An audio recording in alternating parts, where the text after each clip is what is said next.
Are we watching ancient biblical prophecies unfold in today's headlines? Stay tuned and find out. Friday night's top three stories of the week. Pilgrims Grey Chronicles coming at you.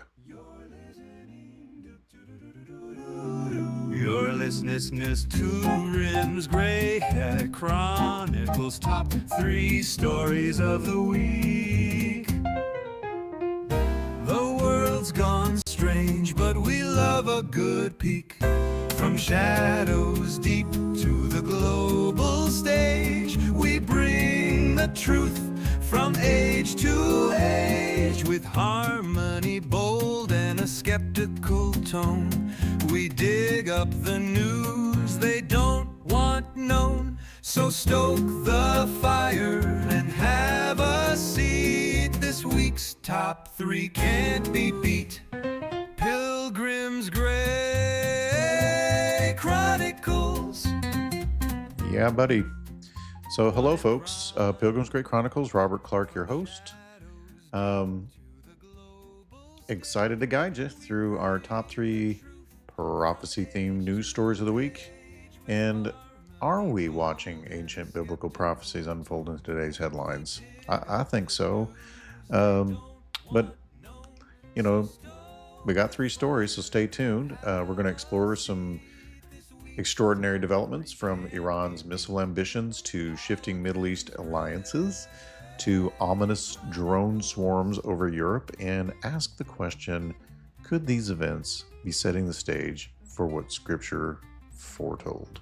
So we'll dive into each story with a storytelling narrative that connects the dots to prophecy. And to keep things interesting, I'm going to be posing a few questions along the way. After all, who doesn't perk up when a question gets you thinking, right? So get comfortable and let's journey through these signs of the times together. So number one, we have Iran's threatened missile expansion and a possible move toward Ezekiel 38. Who knows? So, in a bold move, Iran is openly signaling it may extend its ballistic missile reach far beyond previous limits.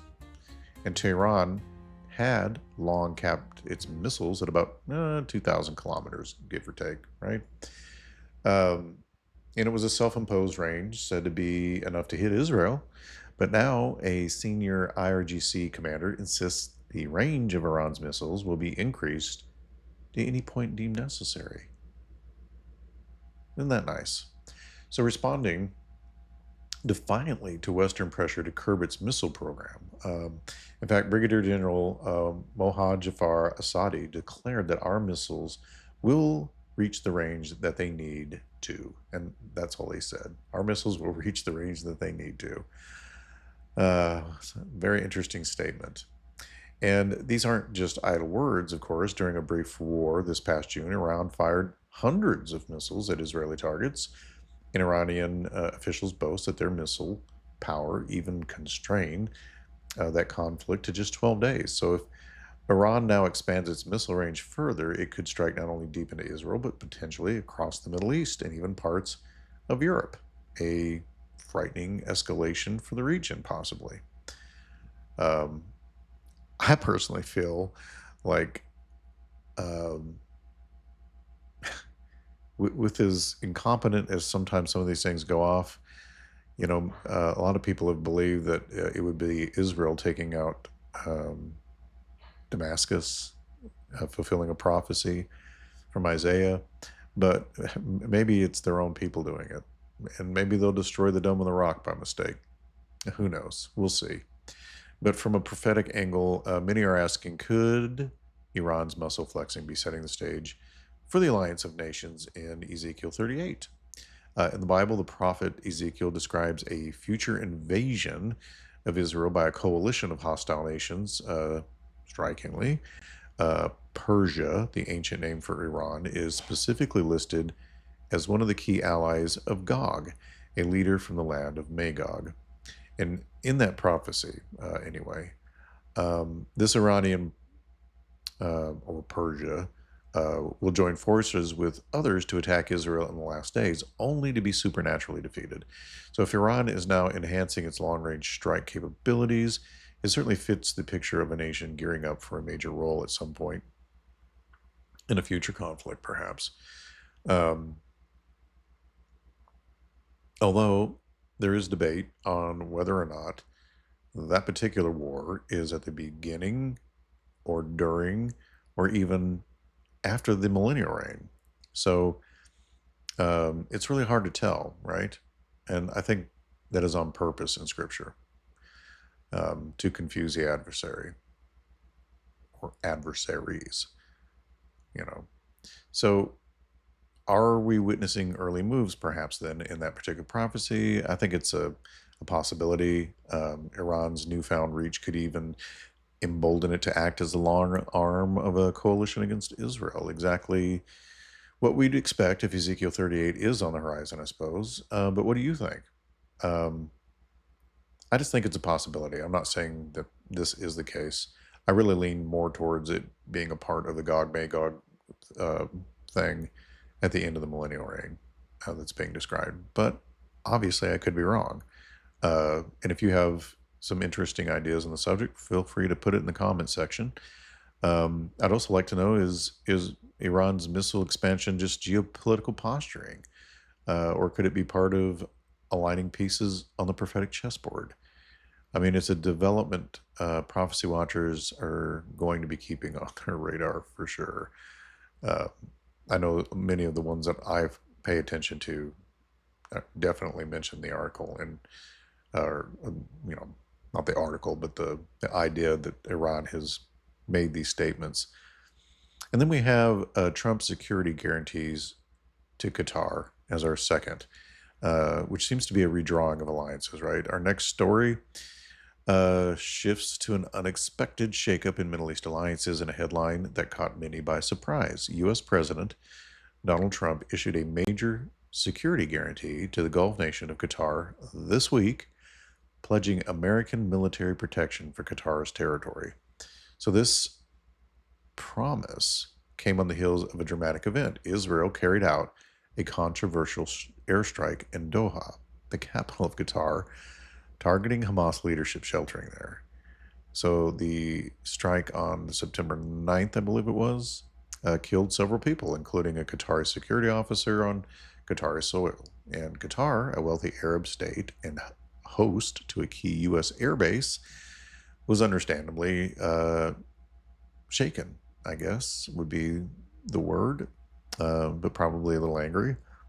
In response, not only did Prime Minister Netanyahu personally call Qatar's emir to apologize, which seems odd to me, but President Trump stepped in with an executive order essentially treating any attack on Qatar as an attack on the United States. So, I don't know, you talk about a realignment. This moves Qatar into a near NATO level partnership with the U.S., right? I mean, something unthinkable a few years ago when relations were strained. And so Qatar welcomed the guarantee. Why wouldn't they? Hey, free air support, free whatever. And it's playing a growing role as a mediator in the Israel-Hamas conflict and regional diplomacy. So prophetically speaking, we have to ask, do these shifting alliances hint at the lineup of nations foretold in Scripture, right? Some of these prophecies, like Zechariah 12 through 14, describe a scenario where all nations gather against Israel in the last days. Zechariah 12:3 warns that Jerusalem will become a heavy stone for all the peoples, and that all the nations of the earth will be gathered against it. Obviously, we're not at that climax yet, but look at what's happening, right? Israel's traditional alliances are in flux. New partnerships are being forged, and even friendly nations are being forced into awkward positions, right? And here we see Qatar, which has hosted figures hostile to Israel, now being pulled closer by the U.S., possibly to stabilize the region. So could this be part of the setup for Zechariah's scenario, where nations jostle and form camps around the issue of Israel? It's almost as if the geopolitical chessboard is being rearranged in different ways right before our eyes. And Today, Qatar, right? Tomorrow, perhaps other nations will choose sides. I mean, sometimes things go really so slow, and sometimes they just pop really fast, you know. And this makes me think, are we inching towards the day when Israel stands practically alone with the world arrayed against it? It seems like people are increasingly um, critical of Israel, right? So this Qatar development shows just how quickly alliances can be redrawn. And it's a reminder that the stage is being set for a final act that will eventually happen. And it's a sobering signal, and it makes you wonder, I mean, how soon will we see the next puzzle piece fall into place, right? Could be over the weekend, like, could be by the end of October, but things sure do seem to shift pretty fast. And then we have this story number three, this bizarre drone threat over Europe. I don't even know what to think of this. But I don't like the idea of drones. It makes killing too easy. It sounds weird to say that, but don't you think it kind of does? It takes like almost takes the human element out of it. Even though I know the drones are being piloted, it's like it's a further level of detachment. You're not yes, you're pulling the trigger, but I don't know. It almost seems like it's a video game. You know what I'm saying? It's one thing to be monitoring something over a computer screen where you're monitoring or even putting something on autopilot. It's quite another thing when you pop your head up out of a trench and you're shooting somebody and you see them go down. So I don't know. It just makes me think it'll be so much easier for humans to kill other humans, which is sad. Um, so anyway, the skies, right? Over Europe. We got a wake up call about new era warfare this week when mysterious drones disrupted operations at Munich International Airport. So, on the eve of a German national holiday, multiple drone sightings over the Munich airport forced air traffic controllers to halt flights, leading to 17 flight cancellations, and many diversions. I find it interesting that Reuters mentions 17 as the number. It's interesting. And then nearly 3,000 passengers were stranded overnight as officials scrambled to respond to the threat. It wasn't an isolated incident either. Similar drone incursions shut down airports in Denmark and Norway the week before. German authorities still don't know who was behind the Munich drones because it was dark and they couldn't even determine how many drones there were or their types. But the timing and pattern have raised suspicions of a deniable hybrid attack possibly linked to Russia. So just think about this. With war raging in Ukraine, could someone be testing Europe's defenses by using small unmanned aircraft to sow chaos?